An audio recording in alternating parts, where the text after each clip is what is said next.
to First Strike here on VSiN. Dave Ross here at Circus Sportsbook in fabulous Las Vegas, Nevada. Got a great show lined up today, as always, as we prepare for Cory Sandhagen against Marlon Chito Vera. Should be a really good main event between Chito and Sandhagen. We're going to have Nick Kalikas join us here in just a couple minutes. Going to have Finocchiaro join us. Kevin Iole and Nick Dais is going to join us as well. Very quickly, a postscript to UFC 286.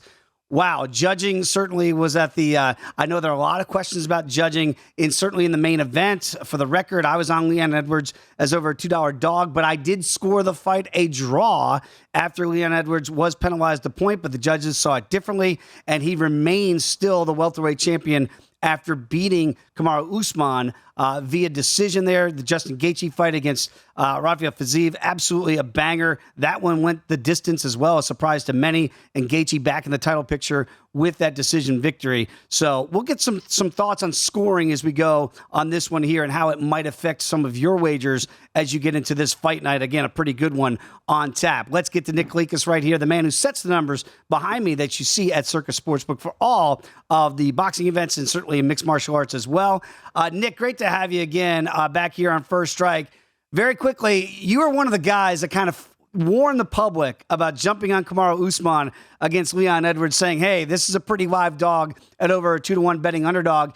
And the judges saw it that way. I know judging is always controversial. When you set the numbers, you can't really take that into account, but I think the betting public needs to. Absolutely. I mean, that's, like I said, on many shows, including on First Strike, judging is probably the most difficult part about betting MMA because there's been so many crazy decisions. And it's just not these last few years. I know it's coming to the forefront, but it's been like that historically. So that is the biggest issue about betting on MMA. It's just you never know with the variance of judging. And again, you can follow Nick, as I do, on Twitter at Fight Odds. Does a great job of setting those odds here. When you get to this week's event, Nick, and this should really be a banger in the bantamweight division here. Whenever you have Chito Vera back inside the octagon against a guy like Cory Sandhagen, we feel like a guy that's always right there on the precipice of a title shot. Vera may be taking the harder road to get there. Not saying this is an elimination, but it does feel like there's a lot at stake on this one. What numbers did you set early on, and where's the money gone so far? I opened the line a little bit higher on the Sandhagen side, probably 5-10 cents higher than the market was. So minus 165 was my number. And right now, if you look behind you, it's still minus 165 at Circus. There hasn't been a whole lot of action coming in on this main event. The line looks to be set appropriately right now. Of course, some of the sharper, bigger bettors are probably waiting to pounce on fight day one way or the other. But as of right now, the line has stayed steady. And that's, in a main event spot like this, that's not very common to see. Yeah, and I wonder, Nick, too, so I'm sure some people out there are going to go, well, if the number moves initially, right, once you set it, that means, quote unquote, maybe it was a number that people felt like they could take advantage of. When you don't see the movement here, I know you are waiting for the bigger players maybe to come in on fight day, but it probably means you set a line that's right now the public's having a hard time determining which way to go. I think so, because, stylistically, these guys match up so well together. It's going to be a competitive fight, and Sandhagen should be a slight favorite. So, yeah, it looks to be the part where everybody's just kind of scratching their heads thinking, man, I don't really see the value one way or the other. Again, we saw the totals, and again, in the co-main and the main event at UFC 286, they both went to the judges' scorecards, maybe a surprise, certainly in the co-main event. Here, it's anticipated that it might go the distance. If you want to play it that way right now at DraftKings, minus $1.08 for the fight to hit the cards. If you want to take a shorter route here, over 4.5, it is juiced heavily at minus $1.55, now down to $1.50, so a little bit of money coming back. The plus money right now for under 4.5 rounds at plus 120. Is this the one? Again, we warn people before you make those wagers, the numbers are kind of skewing you towards the over and hitting the cards, and that should factor into which side, Vera or Sandhagen, that you might like here.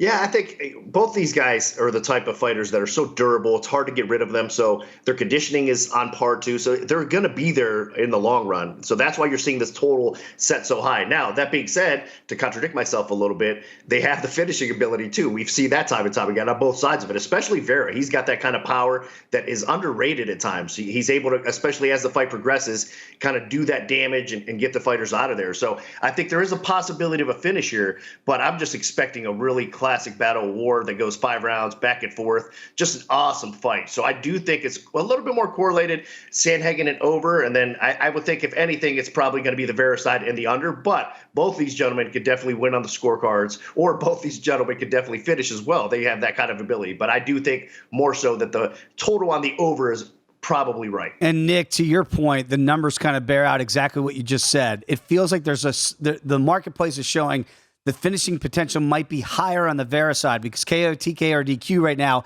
is plus 370, whereas it's 5-1 for Sandhagen to get that done by sub. This is interesting to me. Plus 650 for Vera and 950 for Sandhagen. It's not that Sandhagen couldn't get it done on the ground. It just seems like the numbers for the longer shots is favoring Vera to get that done at plus 650. And then you look at decision here, Nick. If you like Vera by decision, plus 650 for a guy that right now is a small dog here, that might be the way to go if you like the Vera side and you think it might hit the cards. It might be the way to go, because if you're looking to find value in something that's priced off, that definitely shouldn't be plus 650. I mean, so there is a little bit of value there on the Vera side, because I think, again, if the fight goes, I do think that Sandhagen will outpoint Vera. So if it hits the scorecards, I do think it's likely that Sandhagen will edge out a decision. But that being said, again, the damage is what it seems to be scoring a little bit more as we go. And if there's going to be damage inflicted in this fight in rounds 3, 4, and 5, it's probably going to be Vera having his moments. So I could see him maybe stealing a few of the later rounds, and if he's competitive in the first round, yeah. So the value is there, probably plus 650. It's just hard to pull the trigger because, again, for me personally, I do think Sandhagen has the edge, and he probably will get it on the cards. Yeah, right now, again, minus $1.70 for Sandhagen. I'll be very curious to see where this number goes. I know, Nick, you'll be charting that as well. Let's talk about in the co-main event here, because whenever you have Holly Holm on any fight card, one of the more popular fighters, obviously the first one dispatched Ronda Rousey back in the day. Boy, that seems like decades ago, and yet Holly Holm's still very relevant here. And she's going to be a big favorite against Yana Santos here. And I'm always curious when you have a marquee fighter, but she is 41 years, I want to say young, for Holly Holm against Santos here, who's 8 years her junior. Does the market just always go to the named fighter? And in this one, Holly Holm, as she's a minus 240 betting favorite? Yeah, I mean, there's definitely something to that. Holly Holm's such a popular fighter. Like you said, she got on another level with her fame and recognition after she did beat Ronda Rousey on top of it all, right? And deservingly so, man. She's been one of the best female fighters on the planet for years now, and she deserves to be. Let's not forget her boxing background as well. So she is, as far as combat sports goes, she is phenomenal. I mean, she's one of the greatest all-time female participants. So I think in this situation, the name does carry some value, and people are going to want to bet her in spots like this. Now, the other side of it, though, Kunitskaya, now she got married to Santos, obviously, Thiago Santos, so she changed her last name to Santos. But that's a little confusing for people as well, right? Like when a name changes like this, they're like, who is that? Do I know that person or whatnot? So she was just starting to get some recognition, too. That's the crazy thing. Like she's been on a roll. I know that she's had her setbacks here and there, but I'm saying she's fighting at the best she's ever fought in her career right now. So she's probably floating under the radar, but still, man, even at age 41, Holly Holm is just so tough to get out of there, to get her out of there, to finish her, and to beat her on the cards, because she's such a smart, intelligent fighter. She can control you up against the cage. She actually has some wrestling to go with her striking. She's just a hard out still at this point. So I do think Holly Holm is the rightful favorite. We've been keeping it kind of on her side, meaning as the market catches up to us, we kind of increase it a little bit, because we'd rather take a little bit of dog action in this spot, believe it or not. Yeah, that's fascinating. You mentioned that with Holly. It just feels like time has kind of stood still for her a little bit with John Jones, right? Johnny Jones, now the heavyweight champion of the world. They train together, obviously, Jackson Wink for all those years, and it feels like they're just not going away. When you look at the total, obviously this 3-round non-title fight here, and it is juiced heavily to the over 2.5 rounds, and we know there's normally not as much finishing potential here in the women's side as it seems to be in the men's side. So you got to almost lay 3-1 if you want to play the over here 2.5 rounds. Do you see any finishing potential for either Kunitskaya, now Santos, or Holly Holm? We know that head kick heard around the world when she got that done in Melbourne many years ago against Ronda Rousey. I think in this spot, it probably – I don't think we'll see a finish. If we do, it's probably Santos, maybe pulling off the upset win over Holm, because we have seen – I mean, she has been knocked out in the past, even in boxing. She has that – kind of flaw in her defense, so to speak, where she can be put out. And I think if anything, Kunitskaya Santos is going to be the aggressive fighter here on the feet, try to land those, harder shots or whatnot. So maybe if we see a finish, it's on the Santos side, but I don't think so. I think Holm is going to kind of stifle Santos's offense. Again, kind of utilize what she has to do and fight very smart, put her against the cage, maybe try to get a takedown or two, and then just kind of circle and outpoint her on the feet. So I do think it's going to likely go over, and it's because Holly Holm is going to dictate and control the pace of this fight. Yeah, and back at bantamweight, by the way, 135, we know that Holly Holm's fluctuated from 145 back to 35. This is at 135-pound limit. I do want to get to another women's fight in this card, and I don't know how much longer you can be called the future if you're Maycee Barber. At some point, she's got to be the present against Andrea Lee here, and she is a decided favorite here, Maycee Barber. What do you make of this number, and have you seen any changes here as we get closer and closer to fight day? We have. I mean, with a fighter like Andrea Lee, again, another popular female fighter that's been very successful in her UFC run overall. She's had, again, another setback here and there, but that being said, she's a phenomenal fighter. And again, Maycee Barber, we've seen some ups and downs with her as well, but stylistically in this spot, she should have a big advantage on the feet. It's that ground game you got to be worried about if you're Andrea Lee backers, or I should say, if you're backing Andrea Lee, that's the advantage that she has. So Maycee Barber is going to be maybe a little bit susceptible on the ground if it does take place there, but it's going to be hard for, I think, Andrea Lee to kind of dominate on the ground. I think she's going to have to fight upright. And on the feet, Maycee Barber does have an advantage. We've seen some sharp action come in and lay 225-ish all the way up. Now it's heading towards minus 300. Whoa. So the sharps are taking this line and betting Maycee Barber up. But that being said, I know a lot of sharp opinion is also going to come back and bet the Lee side. So I wouldn't be surprised if we see it come back down a little bit, because once it gets to a certain point, I mean, a lot of times fights like this are going to be extremely competitive if it hits the scorecards. So there's going to be some Lee action coming in for sure. But right now, more sharps are on the Barber side. Great stuff as always from Nick Kalikas. Follow him on Twitter at Fight Odds. Coming back next with Lou Finocchiaro here on First Strike.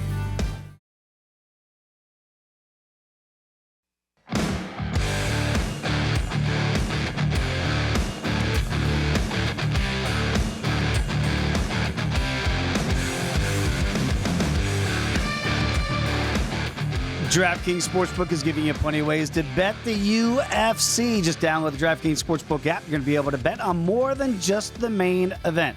DraftKings has great odds on fight lines, total rounds, and features for all MMA events. Eligibility restrictions to apply. See DraftKings.com/sportsbook for the full terms and conditions.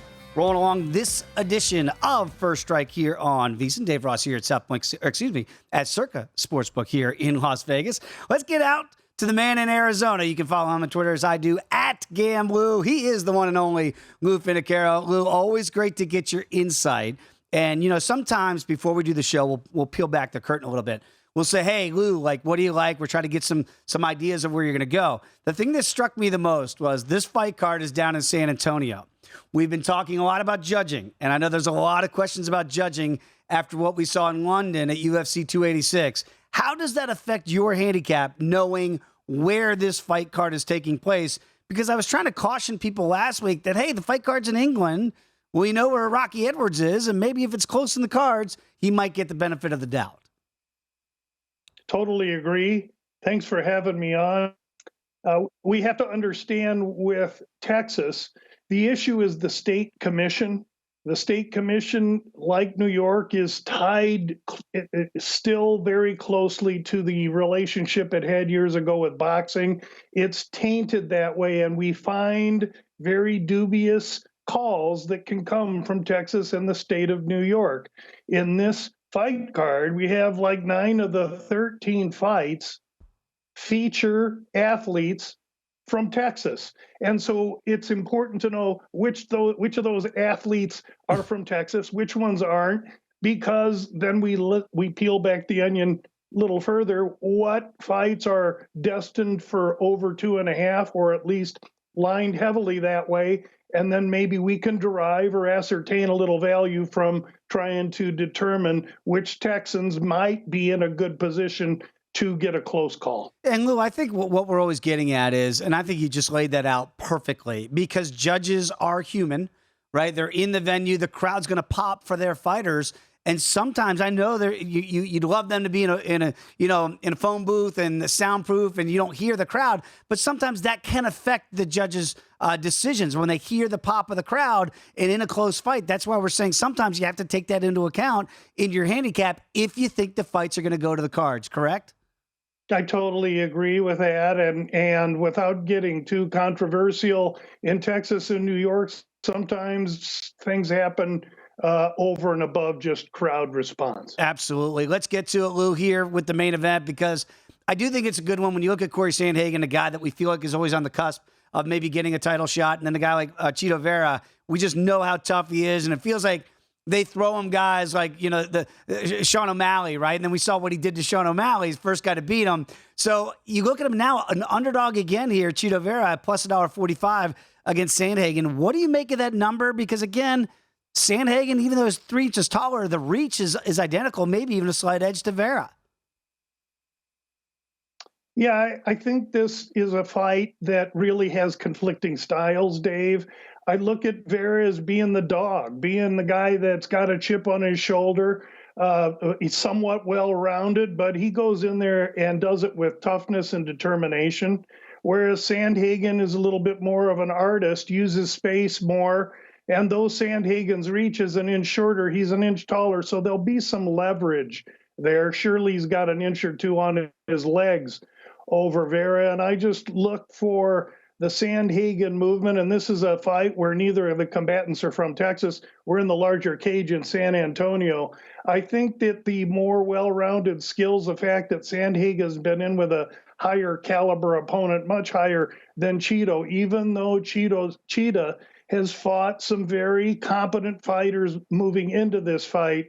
I think he's stepping up pretty big in this one, and look for Sandhagen to really have his way with him. And I think Sandhagen currently priced is fair, but still offering a little bit of value. And when you look at the total, again, sometimes the numbers lead you sometimes to where we think these fights are going to go. It is juiced a little bit right now for over 4.5 rounds here. I believe about minus $1.55 is what we're seeing to go over 4.5. If you think the fight's just going to go the distance, almost even money, minus $1.08. So minus $1.50 is what I'm seeing today officially at 4.5. Is there a value then on Sandhagen via decision? Because as you mentioned, the bigger cage there in San Antonio, he should be able to use his space to keep Vera at bay. And maybe is that the right way to go? And you can get some plus money there via decision for Sandhagen. About a plus $1.30 is what I'm seeing right now. I think that correlates, Dave. I don't know that I want to go there because I think that Sandhagen, if he could get Chito engaged, might get his arms around him one way or another. I think it's logical that the total is 4.5 rounds. It's just nowhere I want to go. I look for Sandhagen to put in a pretty good performance here. Let's talk about the co-main event here because, again, whenever Holly Holm, you get a name fighter as a co-main event in a 3-round matchup against Yana Santos, of course, formerly Yana Kunitskaya. Now you've got Holly in there at 41 at minus 240 against Yana. And we know as Kunitskaya, she had some ups and downs here. What do you make of this matchup here? And again, 8 years the junior for Santos. Is this a live dog scenario in your eyes? Tough for me. And it's because Santos had a child last year in April. And when we've seen Mackenzie Dern and others come back from having a child, it takes a fight. This is not my lane.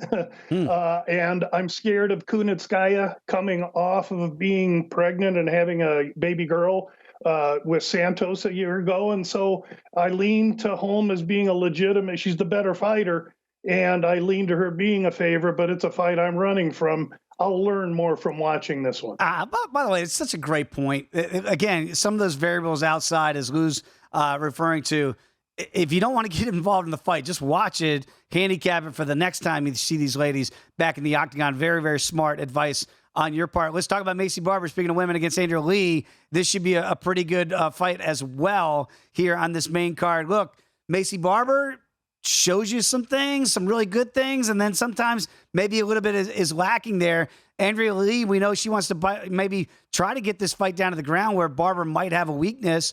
What do you make of Lee now, plus 230, as it's been bet up here for the Barber side, up to almost $3? I'm stunned, to be quite honest with you. I know they call Barbara the future, and I know that she's a good little fighter at 24, but I haven't seen the vast improvement.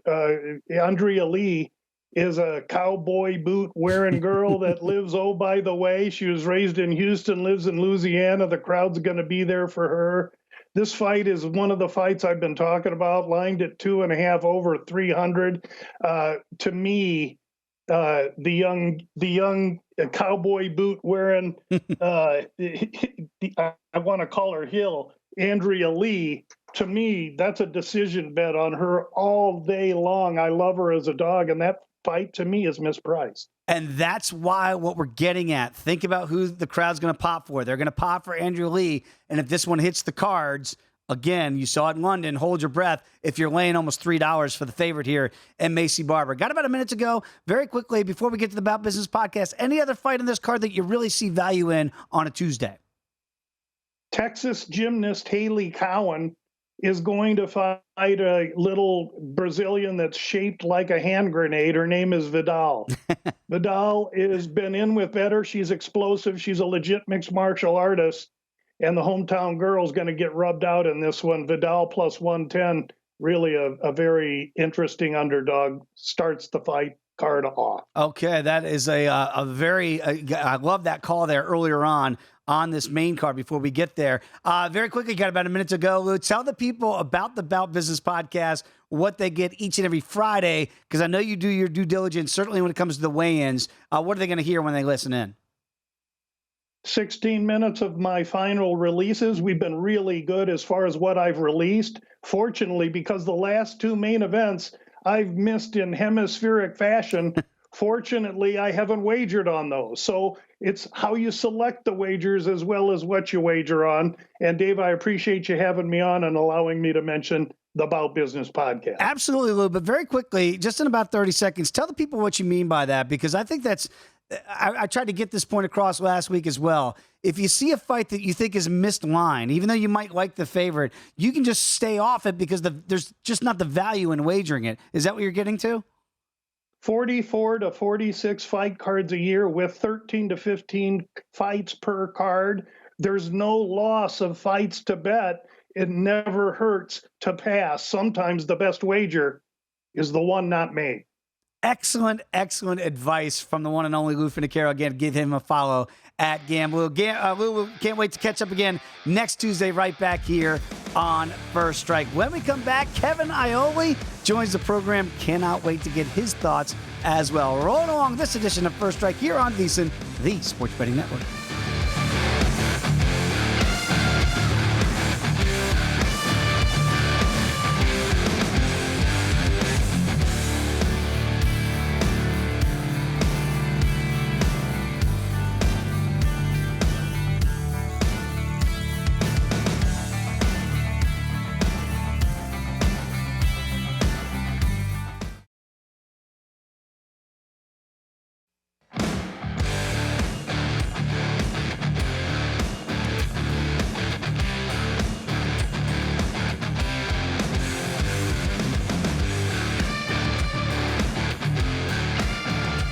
Start your morning with VSiN Daily Morning Bets. Josh Applebaum gives you every piece of info you need to be ready for betting the day's biggest games in just 15 minutes. He discusses line movement, injuries, and what you need to be looking at before you make those wagers. So make the VSiN Daily Morning Bets podcast part of your morning routine. Download and subscribe wherever you get your podcast. Part of my routine during fight nights, if I'm watching and I like to get some of the experts' opinions, is I follow Kevin Iole on Twitter at Kevin I. But apparently there's been something that's happened in the Twitter world, Kevin Iole, where I can't get you on Twitter. So I need to call Elon Musk. If you're listening and watching First Strike, you get Kevin Iole back on Twitter today because we need your expertise, my friend. Yeah, no, it's crazy. I got booted off on March 12th because of authentication, two-factor authentication issues. Let's just leave it at that. Oh. So I'm trying to get my account back, talking to some of the Twitter support people. They're trying to help me, but so far, no go. Okay, we'll get Kevin back on there because, again, in all seriousness, if you are watching fights and you get Kevin's expertise, whether it's in boxing or MMA, I actually think it can be very profitable to follow you when you're ringside or octagon side watching fights, certainly for these fights that go the distance. We saw this at UFC 286. Kevin, I just want to get your thoughts on that because, look, I was profitable by taking Rocky Edwards. Part of my handicap was if it goes the distance, fighting in England, maybe the pops of the crowd, judges are human. You know this very well in both sports. Does that play into your handicap where the fights are? And if you've got hometown fighters, and I know Dana White, Sean Shelby, that's the way they like to book a lot of these fighters from their hometowns.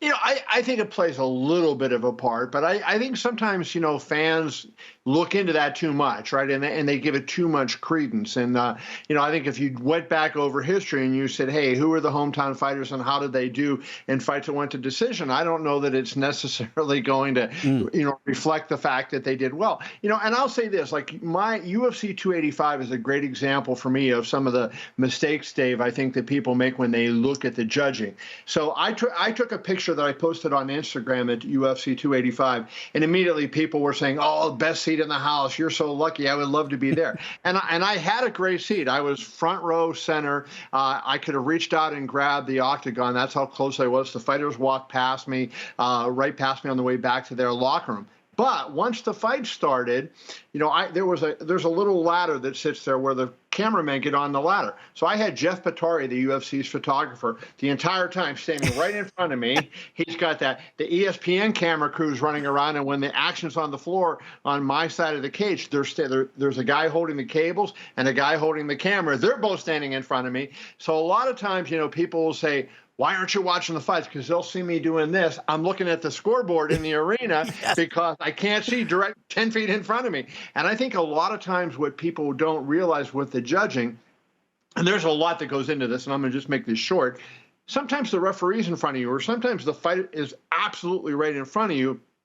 And when you're watching on TV, you see the cameras coming down over the octagon, giving you the absolute best view. And if a judge is on a specific side of the ring and maybe a fighter has his back to the cage and the other fighter's hitting him to the body, you can see that on TV. But you may not be able to see it when you're sitting right there and the referee and the fighters are blocking you from what's happening. So there's a lot of things that go into who is a good judge and who's a bad judge. And sometimes we don't think of some of those things. Kevin, I think it's an excellent point. I know from my Chicago days, certainly when they'd have the big cards come to Chicago at the United Center and I'd be in those seats you're talking about and people think, well, did you see it differently? And I'm like, sometimes it's hard to see. And you do find yourself watching the monitor more than you are the action directly in front of you. So again, we're not trying to point out that, like, the judging, I know you think, you know, whether or not your ticket cashes, like on Roman Dolidze last week, sometimes the judges just don't get the same. You think they should have the best vantage point. We think they do. It's hard for us to determine exactly what they're seeing from our vantage point. So, again, just keep that in mind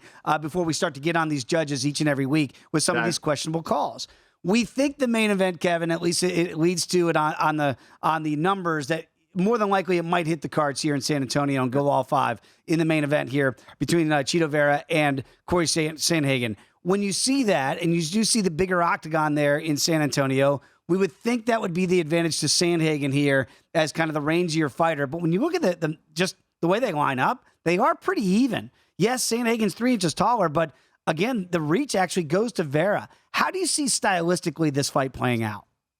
But I'll tell you what, number one, I really love this fight, Dave. I think this fight could be one of the best of the year. We could be talking next year in early January about this being the fight of the year for 2023. That's how good I think this fight can be, given the stylistic matchup. And I like Chito Vera in this. I'll go ahead and take the plus money, but I think he's on a roll the way he's fighting. He's got a lot of momentum going with him. The one thing that Cory Sandhagen said that I agree with is he said he thought Vera had the more power in the fight. Sandhagen said he had every other rather factor in his favor. I would not necessarily agree with that. I think it's a really close fight, but I think Vera takes this. I think you'll see Vera using a lot of leg kicks. He's got a lot of momentum on his side, and I think that, you know, he is a guy that's still on his way up, where I think we may have seen Cory Sandhagen plateau. That doesn't mean that Cory's not capable of delivering a great performance, because I still think Cory is one of the top 4 or 5 bantamweights in the world. But I don't know that we've seen the peak of Marlon Chito Vera just yet. And I think the confidence that he's fighting with, the performance he had against Dominic Cruz showed you a lot. Dominic Cruz is a guy, you mentioned somebody moving around the cage. Nobody moves better than Dominic Cruz. And look what Chito Vera did against him. So I like Chito Vera. I'll take the plus money on this, but I agree with you. I think this one will go to the cards. Yeah, you're right, though. It does feel like this is going to be Vera chasing Sandhagen around, but he's done that against Frankie Edgar, against Dominic Cruz, 2 of the best movers we've ever seen in any weight class, and he's able to get both of those guys out. So I'm with you on that. It feels like... And he throws a lot of kicks that he might catch a kick, right? Sandhagen throws a lot of kicks, so you catch a kick, and now all of a sudden, it's a different fight. Yeah, and we saw what happened to Sandhagen against Aljamain Sterling when he got caught there in a compromising position. Chito might be having exactly those plans as well. When I get to the co-main event here, and again, it's the Ageless Wonder and Holly Holm still at 41. Take your pick, 145, 135. She's always right there, it feels like, in that title contention. Taking on Yana Kunitskaya, now Yana Santos, after she got married. You look at this number here, she is a 240 betting favorite here for Holly Holm. It feels like most people still believe that that's a good number on Holly Holm. Is that too inflated for your liking here, Kevin? Yeah, I think Holm wins the fight, but I don't want to lay 240 on her. And I guess I learned my lesson last week. I normally like to play underdogs, and last week I think I had 4 out of my 5 plays were favorites, and all 4 favorites I had lost. So I had a terrible week last week, and I learned my lesson. I'm going to get away from those. I had Juliana Miller in the opening fight at minus 400, and I thought she would walk all over her opponent, which she did not, Veronica Hardy. So I was wrong there. With Holly Holm, I just don't think she has that extra special thing that makes me say I'll be willing to lay minus 240. I don't think Yana Santos really has that either. But you're getting 2-1 if you play Santos. So to me, this is a fight I would pass. But if I were to say who I think wins, I do think Holly Holm, her striking is better, and she'll win the fight. But I'm just not comfortable enough to lay that kind of money. And again, for the fight, it is juiced heavily that it does go over 2.5 rounds. Do you see any finishing potential? And if so, what would be that pathway? Yeah, I think this is another fight that goes to the cards, Dave, to be honest with you. Holly has not been a great finisher. Yana certainly not. And they both seem, they're tough girls. They have good chins. They've shown that they can take it. So I think this would go the whole way. Very quickly, because, again, we're talking about venues, being in San Antonio with Andrea Lee here. She is going to be having that hometown crowd, or at least home state crowd, in her fight against Macy Barber. What do you make of Macy now? Again, and she's been steamed a little bit. This is getting closer and closer to $3, up to $275 on DraftKings. Like, I get it. She should be the rightful favorite, but is that too big a favorite to you in a fight, again, that projects to go to the scorecards? I think Andrea Lee has really been disappointing. She came into the UFC with a lot of hype, and I don't think she's really delivered that. And she, now I think she's out there. She doesn't fight with the same passion that you saw before she got into the UFC.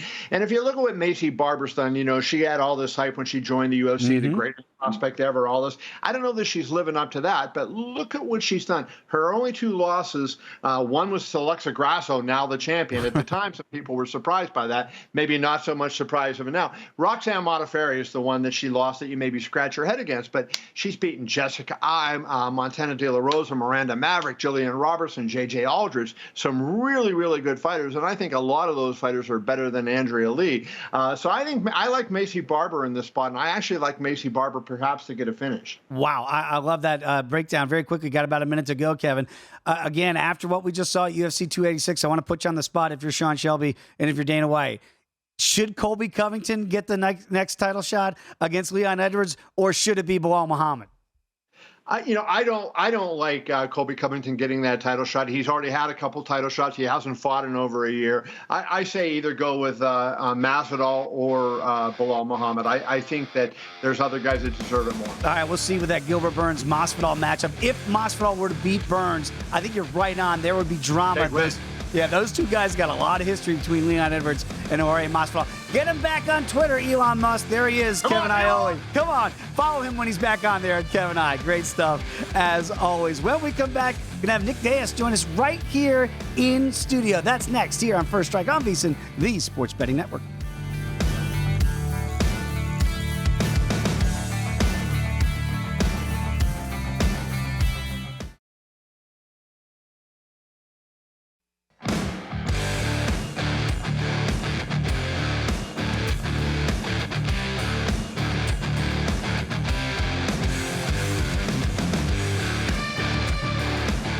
Rolling on this edition of First Strike here on VSiN, Dave Roth's Circus Sportsbook in Las Vegas, Nevada. And great to have a fellow New Yorker join us right here on the set, Nick Dais. Great to have you on. You can follow Nick as I do at Nick Dais 10, and also the host and founder of the Veterans Minimum. I want you to tell the people what that is, because it seems pretty interesting to me, and I love the way even during the break you explained it to me. Yeah, I like to call Veterans Minimum the best sports betting vibe on the internet. It's very laid back. My friends and I come on the show. We talk betting, sports talk with some New York flavor to it. And we don't take ourselves too seriously. We like to have fun, give a little more entertainment to it. But we also, to use the hip hop lingo, we drop some bars on the show too. So you learn a lot from it. All right, you got to check it out, Veterans Minimum with Nick. It sounds like a great vibe already. I do want to talk to you, obviously, about this fight card, because it's interesting once you get through a big pay-per-view like UFC 286. Sometimes you exhale and you go, oh, whoa, there's some pretty darn good and really consequential fights, certainly in the bantamweight division here with the main event, Cory Sandhagen taking on Marlon Cheeto Vera. And so I understand why Sandhagen is the favorite at minus $1.70. My question is, it always feels like Cheeto is being undervalued. The guy that we always kind of say, well, yeah, he's good, he's tough, but is he really championship caliber? Where Sandhagen feels like he's always had that, he's just next. Do you think Cheeto is still being maybe undervalued in the betting market here? Oh, absolutely. And the way I would describe this fight is violence, violence, and more violence. These are probably my two favorite 135ers on the planet right now. Mm-hmm. And it's two guys that might be the most unique strikers in their division. They both do a lot of the same things really, really well, where Cheeto probably packs more of a punch and more knockout power. Yeah. And Cory Sandhagen, the training out in Colorado, he has a huge gas tank. But it's funny, Dave, because Cheeto always gets outstruck in his fights, but he's basically the Justin Gaethje of 135, where that new meme is going to start surfacing, where everyone's just going to look so bad and so cut up when they fight Cheeto. And in his fight against Rob Font outstruck him by significant strikes by like 70. Looked like a horror show. You never would have guessed. So I really like this fight. I think it's fight of the year. I'm so happy that they moved it from the Apex, because these two deserve an actual crowd. Yeah. So this is going to be a banger of a fight. Well, moving it away from Apex here in Las Vegas and moving it out to San Antonio, the cage is going to be bigger, right? So Apex, a smaller one, normally would favor a wrestler, obviously, when you get in those closer confines. Does that factor in at all, Nick, to the way you think this fight goes? Are we hitting the cards for all five? And the distance that I'm sure Sandhagen would like, Vera probably wants to close that distance. Well, it was interesting listening to you talk prior with one of the guests that came on about the judges. Yes. And I think one thing that's going to play out in this fight is how Vera, the look of Sandhagen at the end of this fight, Dave, is going to play a role in the decision. Because, the significant strikes might be for Cory Sandhagen, but Vera, even if he gets taken down, one of the most active guys off his back. Yeah. He throws elbows, he punches off the ground, and he's very, very dangerous. And I think Vera, it is a fight of the year, in my opinion, already. I think we could just give it to them. It's going to be a five-round banger, and I love Vera on the decision here. Yeah, you and Kevin Iole, two guys now saying this could be the best fight on any card in the calendar year. That's how much maybe sneaky good this fight could be. You mentioned the damage. And again, this gets into scoring. And again, I know it's been a controversial subject. Certainly, I've been on the wrong side. I've been on the right side or the winning side, even if you didn't feel like that fight had deserved it. It is damage. That is supposed to be a scoring criteria.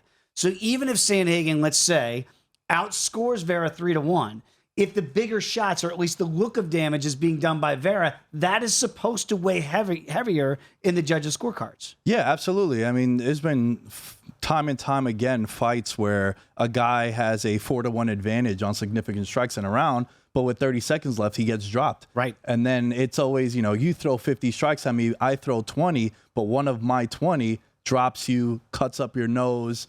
It's That's all supposed subjective. to score. Right. Yeah, and so again, it is subjective, people. That's what we're getting at. But I think that's where you could see Vera here with the numbers maybe not looking like they're in his favor. But to Nick's point, you get a couple of those knockdowns, and the judges are supposed to score that accordingly. Let's get to the co-main event here. Again, Holly Holm, ageless at 41 years young, in my eyes, taking on Yana Kunitskaya, now Yana Santos after her marriage. But still, Yana Kunitskaya from her background here, what we've seen so far at the age of 33, a lot of sample size, obviously, with both these fighters. Holm is a legend. She feels like maybe this is her last hurrah at maybe winning or getting a title shot at 135 pounds. 240 feels big to me. Do you think she should be the rightful favorite at over $2? Yeah, this is a fight that I'm definitely passing on, especially with the layoff after Yana Santos had a baby. I don't think you should bet on every fight, and this is one where I might just load up on some popcorn and snacks before the main event when we really get things going. Yeah, I'm with you on that. The number feels like it's a little bit mispriced here. I do think, again, Holm should be the favorite, but not over as a $2 240 betting favorite right now, as she tries to make one last hurrah here in the bantamweight division. We talked a lot about it with our other experts about Macy Barber against Andrea Lee. Again, Macy Barber, she had the knee problem. She's come back. She's healthy. She does have a couple of losses on her ledger. Lee is kind of the enigma that you don't know exactly what she's going to get. Is this the type of fight where she bites down on the mouthpiece and let's go and give him 3 rounds of hell? Or let me try to take Macy down to the ground where she's been vulnerable in the past? So Macy Barber has a really interesting career in the UFC because her 2 losses that she's had, where she got a lot of heat, because anytime you come in, Dave, as the future, people are waiting for you to stumble, right? And she drops that loss to Roxanne Modafferi as a massive favorite. I remember being on the wrong side of that fight, but she also blows out her knee, so she had some adversity there. That's right. And then her other loss is to Alexa Grasso, which talk about a loss that has aged tremendously for her. And then she comes back, and I think you saw her deal with adversity once again, because she's now rattled off 3 wins in a row, and she is someone who, what Andrea Lee does well is what Macy Barber can combat. And to me, this is a fight where Barber is going to be able to get ahead, score points. I think she's more dangerous of the two.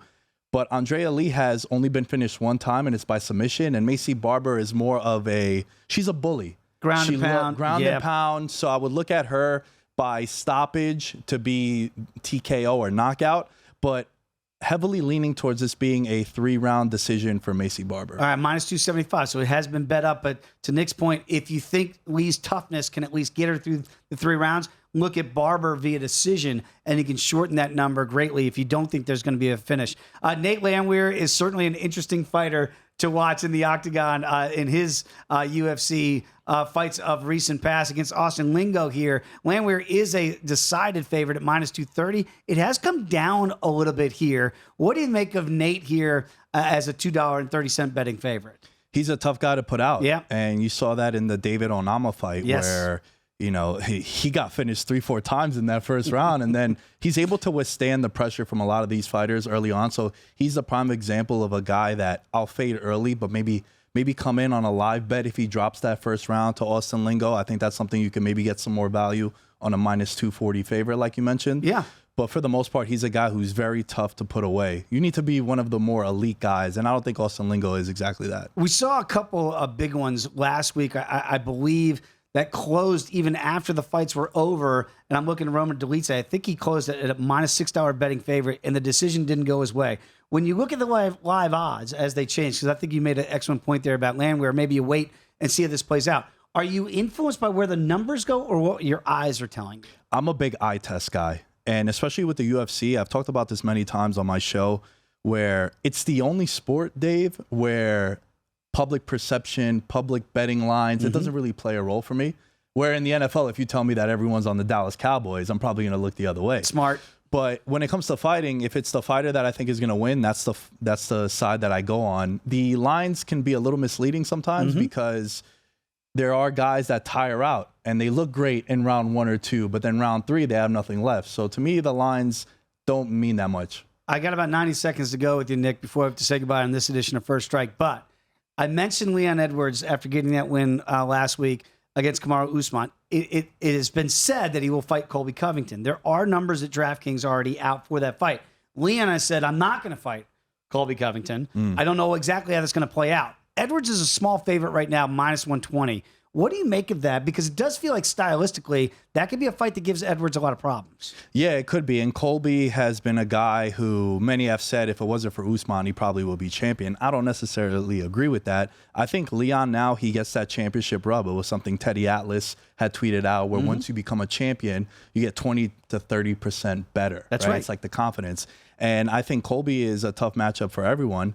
But I think the line is right, and I think it'll get wider as we get closer to whenever they announce that in favor of Leon. And again, we're not saying that that's the fight. That's the fight that Dana White says will be next. Leon is disputing that, and yet we know that Jorge Masvidal against Gilbert Burns, that fight could go a long way. If Masvidal, he's a big betting underdog, were to get that win, maybe we'd see Masvidal against Leon Edwards. That's the fight that I think a lot of people want to see, but also Masvidal's on a 3-fight losing streak. He's a 3-1 dog against Gilbert Burns, who, man, talk about a guy that's gotten a lot of respect over the years. Anytime, any place, anybody. So it's going to be a tough out for Masvidal. Nick, great having you in the studio. It was a pleasure and an honor. Want to thank Nick Dais. Want to thank Kevin Iole, Finocchiaro, and Nick Kalikas. Enjoy the fights, everybody. We'll see you next week here on First Strike.